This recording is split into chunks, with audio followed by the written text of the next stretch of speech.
Trade Center, both towers aflame.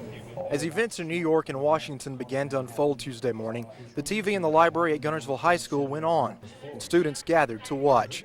Many people remember where they were when JFK was shot or the Challenger exploded. This will be the event these kids will remember for the rest of their lives. There were many concerned faces, and students obviously upset by what they were seeing on the television.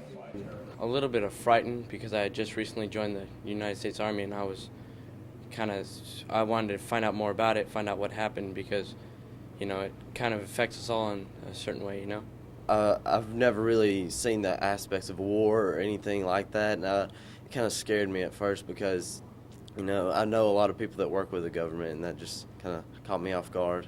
They need to find out who did it and eliminate them as a threat, because this is just too much to allow anybody to be able to do. With orders straight from the president, all volunteer fire departments in the country went into standby just in case something happened.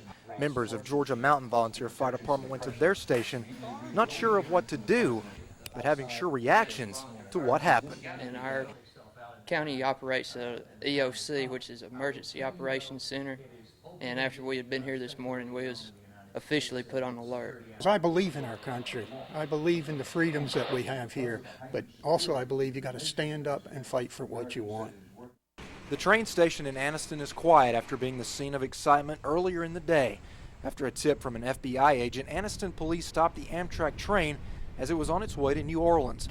Authorities took a man off the train who passengers said started acting strangely after the announcement was made about the attacks. Anniston police say the man had a Pakistani passport but didn't match the description on the passport. The man who boarded the train in New York is now in custody. No word on where he has been taken or what role, if any, he has in what happened. Also in Anniston, authorities at the Army depot, where thousands of pounds of chemical weapons are stored, have stepped up security. We're currently at threat condition Delta, and that's the highest level, indicating that attack may be imminent. Armed guards search every vehicle entering the complex and pat down all drivers. And no one is sure how long this heightened state of security will be in place. Yeah, I think we'll be through the night, and probably the next 24 hours at least. Andy Anderson lives and works near the depot and says after what happened in New York and D.C., he does feel somewhat insecure. Being this close to the depot, especially with all the events that happened today in New York and Washington, it's scary. It's very scary. I have a family, and with all the ammunitions and all the chemicals that are out there, could we all get out in time if something happened here? But Anderson says Wednesday will be business as usual, and he will not allow what has happened to affect his daily life.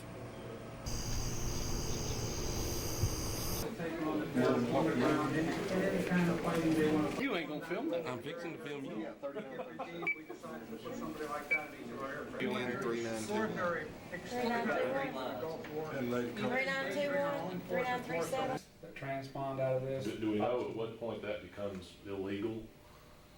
That'll be discussed among Service are going to be answered as normal. As far as I know, there's always reserves there for police and fire.